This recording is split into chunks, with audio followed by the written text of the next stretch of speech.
Welcome back. This week on the ATM News, we're going to talk about men lead, women command. Too big a subject. We're going to have to do it in two parts. This is going to be part one. Let's get started. We'll start first with how it works. Men sometimes work their asses off at a job only to come home to chaos. He realizes that no matter how well he does managing challenges at his work, on his job, his home life is never quite on autopilot.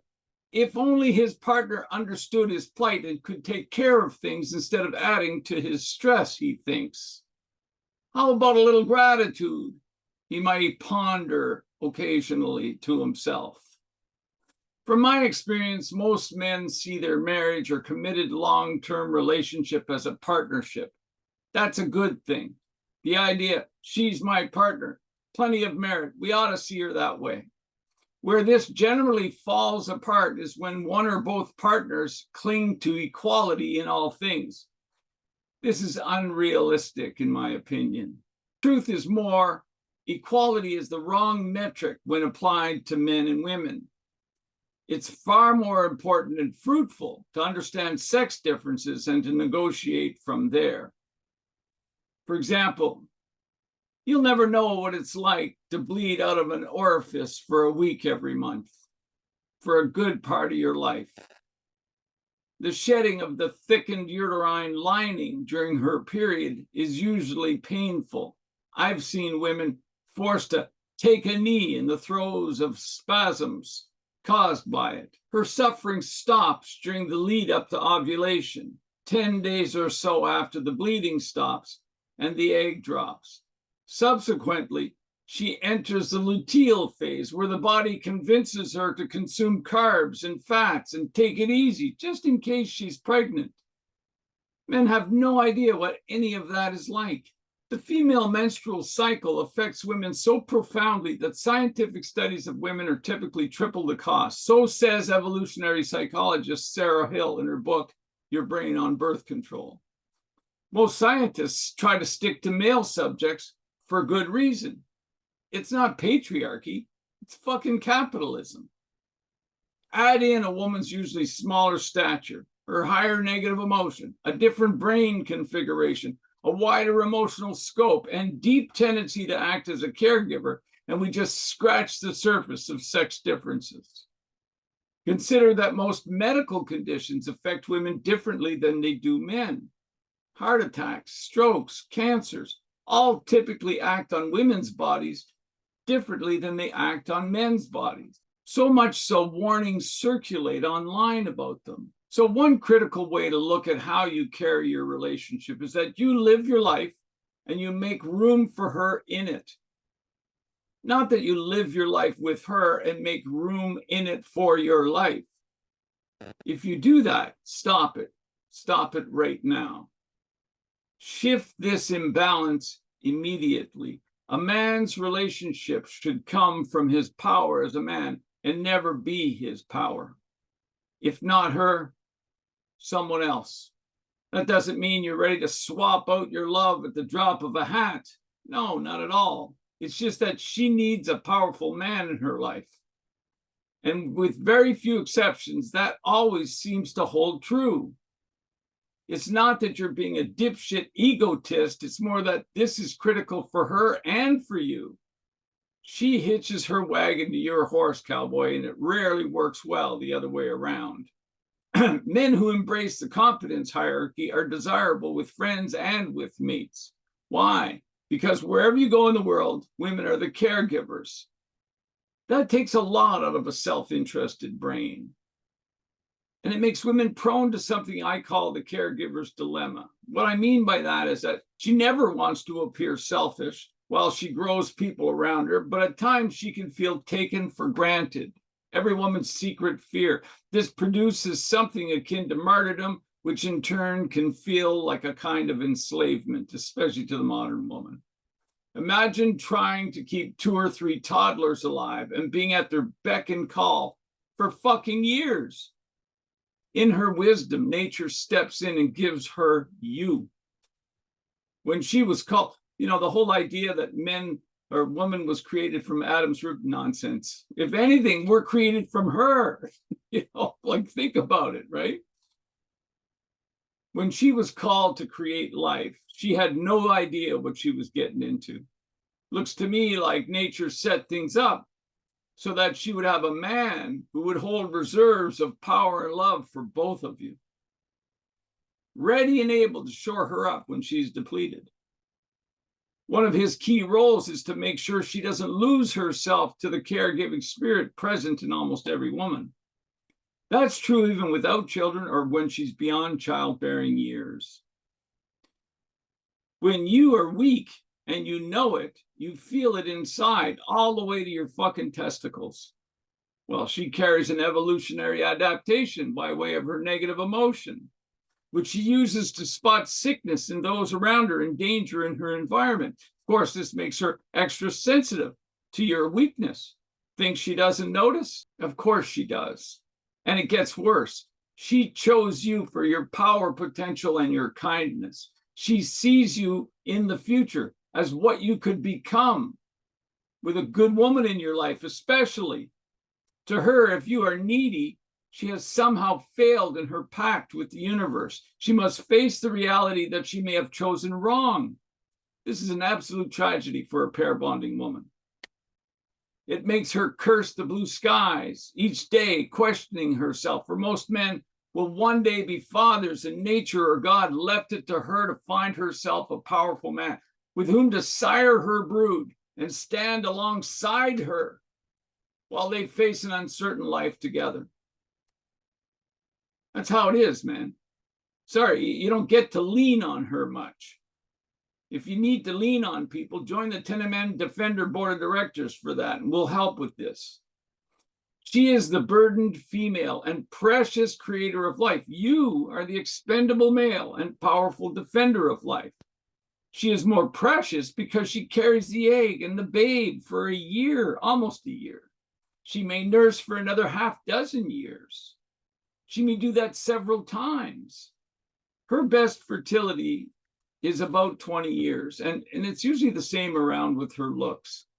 My ma did this 10 times in 12 years, of which 9 children survived. She cooked 33 meals a day until all the kids were out of the house decades later. So let me ask you something. Who should lead in that circumstance? Who should man the fucking wheel, brother? If a man fails to be the powerful defender of life, it leaves him as expendable. Simple math, simple arithmetic. Think that might be happening all over? It's exactly what's going on all around the world. And there's more. If you are needy, there's a good chance you are looking for your mom in the relationship. That's destructively detrimental in adulthood. The boy must leave the mother to become a man. That's the facts as I know them. Chasing tail one after another, that's the addicted lover shadow archetype. Looking for mom. Want to abstain from sex entirely for a religious reason? Saving yourself for mom. Are you still living at home at age 30? You may be a subconscious stand-in husband for mom. Beholden to a honey-do list each weekend, doing chores for mom. So how did we get here?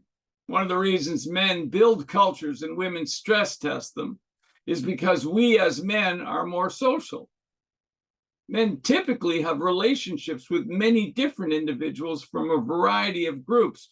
We can travel amongst gatherings of people more easily than can women. It's also why we don't wear our emotions on our sleeves, lest it be used against us.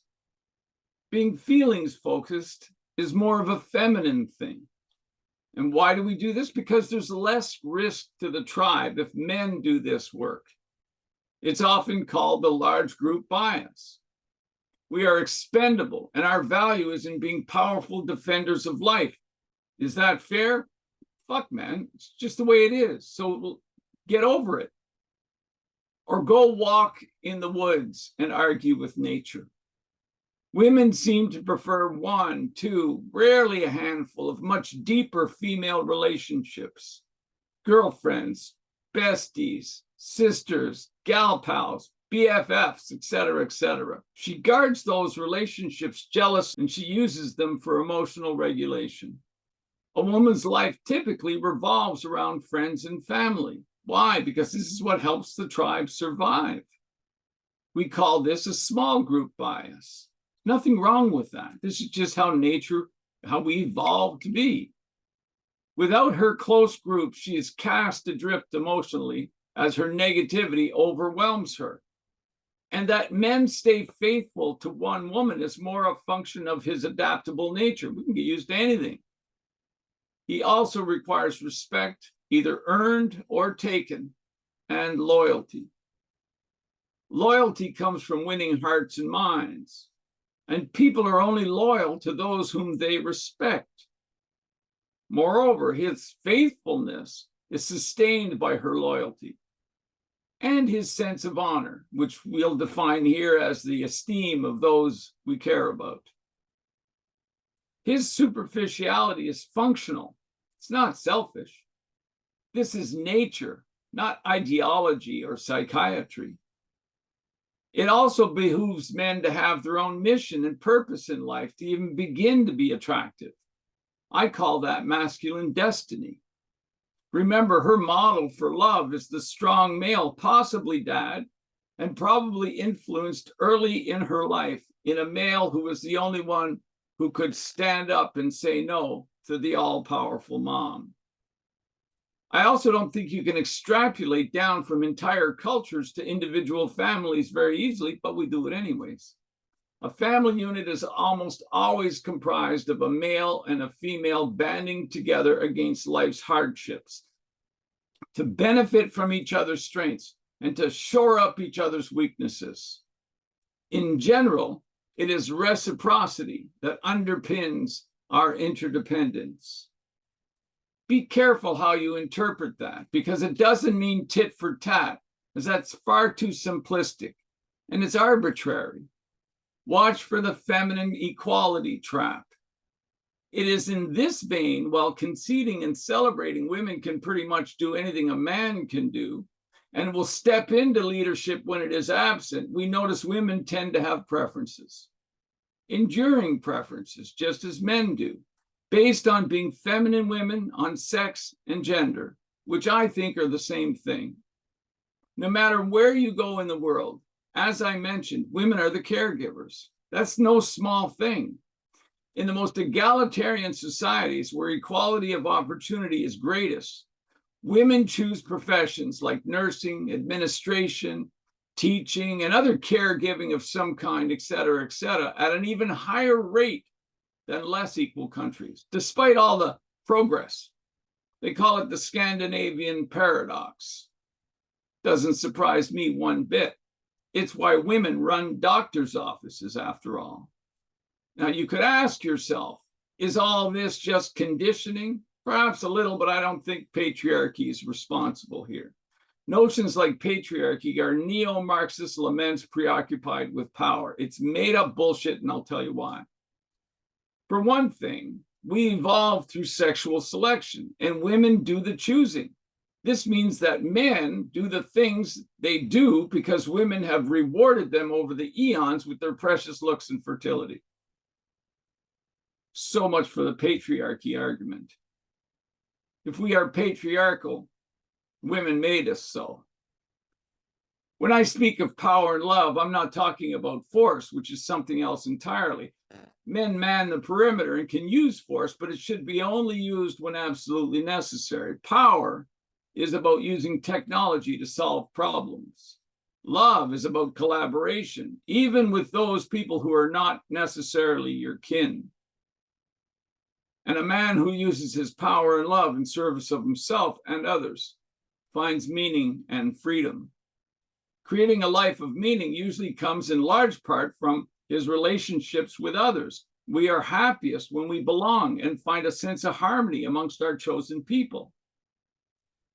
This provides a modicum of relief from the suffering of life, which is sure to befall all of us. And it's the only freedom to be had, as far as I'm concerned. So aim for freedom. Men lead, women command. So lead. Next week, part 2. In the meantime, share and subscribe. Most of all, stay powerful, true, and free. Thanks for watching and listening. See you next week.